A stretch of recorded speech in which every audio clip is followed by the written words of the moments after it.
Good morning, everyone. Today we have the good fortune to have Venerable Thiracitto with us.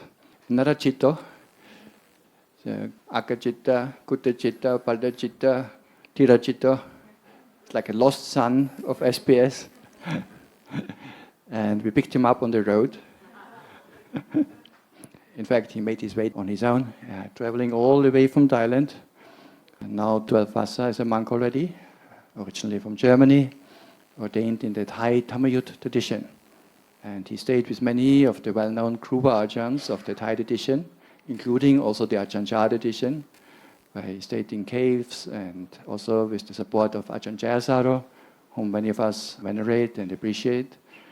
We have not met before, just the last few days, but it seems we have many friends in common and a common history because we stayed at the same places at different times.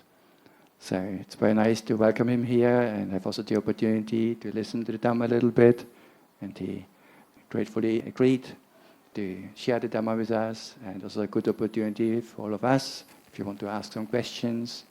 When I went to Thiracitto, was traveling on foot, hiking all the way from Thailand to here, crossing the border. So if you have any curiosity about these things, this is the man to ask. So I would like to hand over in this way to you, Ajahn. Good morning. I arrived here in Taiping, which was the destination of my longer wandering this year. I walked from North Thailand, crossed complete the Thailand axis to the south and crossed the border and came here to Malaysia, which was my first time. Came here, I didn't know what to expect. I didn't prepare well. I just thought, let's get some adventure in Malaysia. What will happen in a Muslim country as a wandering monk with his bowl. I knew there are a few Chinese Buddhists here. I know there are centers. I know where my teachers regularly go. But I basically didn't know much about Malaysia. And I crossed into Malaysia and the first day I just see some Muslim structures, people not recognizing the Buddhist wandering monk as in Thailand. So I thought it will be more difficult. Probably 2-3 days I will not get food. And I camped outside of the first village I encountered, spent the night there in a little tent. And was a little bit worried what will happen, how to go arms round in a new country, new environment. So I want to challenge myself a bit. That's kind of why I came too. But I got a bit worried then. And the next morning, around 8-9 o'clock, I went down into the village and thought, I'm probably not getting food today, which I regularly think, but it turns out otherwise, like on that day too. There was a market down the road, maybe 300 meters down the road, and already I see a woman jumping around, and in that jumping around I knew she is a Thai woman, recognizing the monk from afar, which is in Malaysia not so often that you have a chance to meet a Theravada monk walking on arms round in the morning. So she freaked out and I saw her jumping around, collecting all the Thais from the market, 10 people or something, and I reached the market like 2 minutes later, observing them the whole time, and I stand there 1 minute, my bowl is full, I have bags on the right, bags on the left, and said, I'm sorry, I cannot carry more. And I just had to run away, basically, and organize my food. And had my meal, but I have a lot of food I had to give up. So that was a surprise. But it was still a Thai person living in Malaysia, obviously. So that was unexpected, nice. Changed my mood completely. And I didn't eat too much because I still wanted to go into the village and check out how to go arms round. What's the technique here? Do I have to stand on the market? Do I can walk in front of houses like in Thailand? So I wanted to get that experience. And I walked on. I walk along the main road in that village, or little town, forgot the name. And I look left and I see this alley, and it looks like out of a old Chinese Hong Kong movie.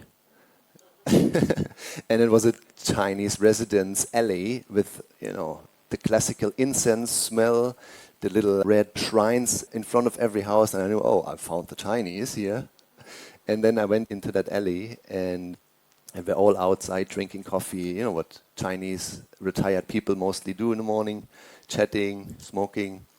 Then I found some restaurants which were busy, and the last one in that alley, I just stood there like 2-3 minutes in front of that shop with my eyes downcast and nobody conscious of giving some alms food. So I just wanted to walk away, and then the woman who was the cook there in the front on that little stove, she kind of made some noises and then I looked around and then she invited me into the restaurant, and immediately a person comes from the restaurant and wants to give me money, and like in our tradition we don't receive money, so I declined, and that stirred some kind of commotion there, a surprise, a positive surprise I guess. And then I was invited to sit down and asked what kind of food I would like, and I got some big bowl of Chinese noodles. And that was kind of the start where I just felt at home, that I knew I will survive in Malaysia, especially kind of meeting the Chinese, because I have some affinity to Chinese culture. I studied some Chinese when I was a layman. I lived in China, I was in Taiwan, but I lived since 12 years in Thailand and completely got out of Chinese language, no contact with Chinese at all, and completely forgot about that because I concentrated on Thai study and living in Thailand. So this was unexpected, my first exposure with my old life and my affinity with Chinese culture. And it was so beautiful because all the old memories came up, and I still remembered some Chinese words and I saw some Chinese characters, and it made me feel so comfortable. And yeah, on that day basically I knew I will survive, got a lot of food. And since then I basically get taken care of from the Chinese Buddhists in Malaysia. They invited me the next day, was a man with a car following me on the road. No, on that very day actually. On the second day it was a man following me on the road and gave me some drink, really polite, spoke really good Thai. It was a Chinese man, but really good Thai. I speak Thai. So we communicated in Thai, and he said, there is a Buddhist center down there in Perlis. I forgot the name of the city. And I said, no, I don't take invitations, no. So and I walk on 1 more hour, and then I see his car parking. Then I look around, and he's kind of half a kilometer behind me in parking. So I think, he makes some photos of me and spies on me. So I didn't like that. So I approached this guy. What are you doing? He said, this society in Perlis kind of told me I should not let you go. I should make you spend the night there in their center. And he did this 3 times, and there is etiquette in the Buddhist world. I think if you get asked 3 times and it's appropriate, then obviously they have the heart into it. So I agreed. My first invitation, which in Thailand hardly happens that you get invited for sleeping somewhere, because there are monasteries all over the place. For monks, it's not a problem to sleep somewhere in a monastery. So I accepted, and from that moment on I met another monk, Ajahn from Perlis, which is a monk I met before in Thailand. He comes from a good tradition, is a good monk. And he really took care of me for 2 days and introduced me to the lay people, and then I got some offerings and people know about me, and in the next destination people start to know about me and I get more help. So I was then fully integrated into the Chinese Malaysian Buddhist world, which was unexpected but felt really nice. And then I walked. It's probably my 3rd week in Malaysia. I went to Penang, walked around Penang 1 round, stayed with another Ajahn Huat Po, for 2 days, and crossed back to Butterworth, and basically got along the way invited into Buddhist societies and little shrines, even Taoist shrines, and I spent the night there. I hardly spent outside a night, but the attention got a little bit too big in my feelings, so I didn't take any invitations anymore, because it was just walking the whole day, and you arrive at this Buddhist center and then you give a Dhamma talk and Q&A until late at night, and in the morning this big fuss of dana, and I could walk on from 12 o'clock, which is really late for walking. You go out to the midday heat and you just have half the day of walking. It was nice, you get your food easy, you don't have to go finding some Chinese shops in the city somewhere and spend 2 hours to get some food, so that is all nice, but it was a little bit too much. Also not in the spirit of my undertaking, be a little bit more independent and have every day a little bit more uncertainty of getting food and stuff. So I didn't take any invitations. And in that mode, the last week I walked here and arrived at Bante Arya Dhammika's place, which was my destination, my minimum destination. And it's the only place I knew from a friend, a monk friend, who knows Bante from many years ago in Thailand, and he recommended to visit his place, a monk training center, and also said he's a really gentle character and really nice, and he speaks also my original language, German language, so we might get along well. So I said, yeah, it's the only place I know, and my friend recommended, and that I took as my destination. And 3 days ago I arrived here without much fuss. I'm used to it, arriving after long journeys, so it's just like life goes on. But it's beautiful, and I'm really happy to have spent 3 days in his monastery, getting to know the monks and his system. And I'm really impressed with what Ajahn and the community, and probably Bhante Akachita was the founder of this place, set up. And the quality of the monks is really, like in my first impression, 3 days, really good. They are knowledgeable, they are polite. I got my own assistant, like when you're a senior monk, you get a traditional assistant called Upatak. And they did everything like with full-heartedness, with joy also, like serving a senior monk. And this brings so much joy into my heart that even outside of Thailand, without being really in the Thai tradition, the real monk's life gets inherited, and it actually works. Even when a foreigner in Malaysia trains foreign disciples without having like 100% footing in a tradition, still takes the principles from the suttas, from the Vinaya, and it still works wonderfully. So that is proof that it actually can work if you stick to the original teachings of the Buddha. And I mean, you have to have a tradition to get some examples how to put it into practice. Some things you just cannot make up yourself. But Bhante is well versed in all three traditions. He lived in Sri Lanka, Thailand, Burma, and that seems to have good effects on the community because he knows what the gist, the principles of these traditions are, and distills them and tries to pass them on to his disciples. And I'm really impressed. So maybe he feels uncomfortable praising him too much, but it should be said. It's just 3 days, but I'm a little bit experienced. I have 12 vasas, not too much, but I came around a lot. I lived in many traditions, also in Thailand, and so I know a little bit. My first impression is mostly getting into the right direction, so my feeling right here is good. But today I have to leave because I still have 3 weeks left. I have to go to Thailand to renew my visa, so I have to go back to Thailand. I knew that. But I still have 3 weeks left because I walked quite quickly. So I thought, why not walk to KL? This was in my head all the time because KL is just a better final destination because I have to take a flight back home anyway. So I said it before I arrived here, and now I not regret it, but I would like to stay on a little bit to know Bhante and his community a little bit longer. But I already said it to some lay people on the way, and that is satya. You have to, as a monk especially, you have to stick to your word as much as you can, and that's why I kind of have 2-3 weeks left to come to KL. But I might consider to come back one day, and Ajahn invited me, so this is beautiful. Yeah, this was just about my journey, and maybe 5 minutes, a little bit Dhamma. What just came up to mind is the topic of generosity. That is the main principle, the main Dhamma, which I encounter every single day.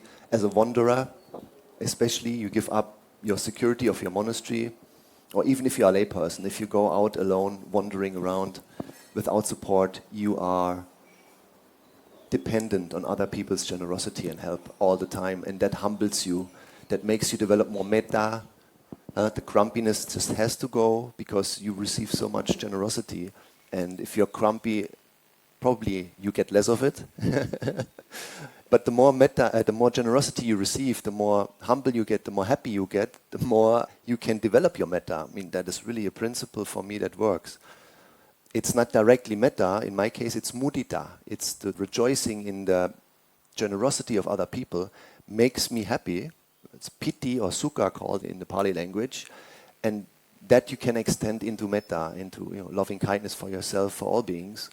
That's kind of my style, and it works a little bit for me, so I enjoy that. And the generosity is what you just practiced this morning. You come here, maybe some of you every single day, some of you maybe just today, but this is merit. This is merit you accumulated. You gave up something of your wealth, of your money, of your time, buying the food. First of all, you had the intention of giving to the monks tomorrow, like today now. This was the first good intention, which is a wholesome intention, which already makes you a little bit happy and can get you out of, let's say, depression or unwholesome mind state. In that moment when this thought arises, I want to give, already the mind state changes to wholesomeness. And this is just a thought, but then you acted on it. You go and buying food, keeping the food, preparing the food, cooking the food, packing the food, bringing it to the car, driving here, giving it to the monks personally, and then sitting and listening to some Dhamma. This whole process, you have to remind yourself as much as you can about this act of generosity. And it's just not this giving. What I just described, this whole process, is already the dana, is already merit-making, every single act you do in that kind of process. And you can intensify the happiness you get out of this single act of putting food in the alms bowl of the monk in one morning. And when you do that, that's actually called chaga nusate. This is a practice the Buddha recommends us to do, or actually we have to do it, to get the mind happy, in a good wholesome state, to get it peaceful, that we get into samadhi in the end. So this is a tool, not many people know about it, so that's obviously my shtick I teach everywhere, because I see the principle, I understand it, I see it works for me, I see it now in other people, and this is important to understand, that you have to recollect your generosity as much as possible. This is a meditation in itself. It's called a recollection practice. And I think you feel it, otherwise you would not come here, that you get this happiness from giving. This is the power of generosity. And you affect other people too. You know, all the people who are here today had the same intention coming here. So you can rejoice also in other people's generosity. That's called mudita. It's the development of joy in other people's goodness. Ajahn Jayasaro, one of my teachers, said, because it's also his favorite theme, mudita, to develop the joy in seeing other people doing goodness, he said, it's the laziest man to Nibbana. It's the lazy way to Nibbana, because you just have to enjoy and appreciate other people's goodness. And actually it works, but you cannot appreciate other people's goodness if you have no own goodness developed yourself. You don't recognize it if you don't have it yourself. So that's the principle. So that is a funny statement. So maybe to finish off, when Bhante invited me to give a little talk, what to speak about, and this is generosity. This is the big subject I face every day, and this is really important. And it's not just a small side matter. This is the foundation of being a Buddhist, of getting to Nibbana. The Buddha said it clearly, dana, sila, bhavana. And it gets looked down on a bit. I was a fresh Buddhist exactly 20 years ago, so it's kind of an anniversary. 20 years ago, when I was 21, I got a fresh Buddhist, Mahayana Buddhist, Amitabha Buddhism actually. I was Mahayana for nearly 10 years. And all I know was Mahayana Buddhism. 2002, with my girlfriend at the time, we went the first time to mainland China, because I thought Buddhism comes from there, and you have to study Chinese to understand Buddhism. That's what my teacher taught me, my first teacher. So I didn't know about Theravada at all. I was quite naive, young guy. But I wanted to go to the holy sites. So I went to Wutai-shan, I went to Umei-shan, Putuo-shan. I just have one left, I think Jinshan or something. Forgot about it, just one left. But it doesn't matter. Arriving in mainland China, many of you know probably, Buddhism is not in a good state there, especially the monks. Maybe now it's better. 20 years ago was still the revival, but I was utterly, utterly disappointed of the monks, of the Dhamma there. I hardly could find any real monks. I went to monasteries, they're all tourist centers, you have to pay entrance fee. This was in the big city, so I was disappointed already and starting to get really angry actually. You know? I'm an anger person, so I'm working on that. I'm an angry type, so I got German also critical personalities. Fault finding everywhere since then, you know, just monks doing money business and like, oh my goodness, where are the real monks? Buddhism, is it really working? I don't know. And I went to Wutai-shan, right, one of the most holy places in China, Manchushri connected. And I went there, and it was 20 years ago, it was a life and death journey up there still. So I arrived there, was everything beautiful, but the monks all the same, just money business. They run restaurants, vegetarian, but they still run restaurants and businesses.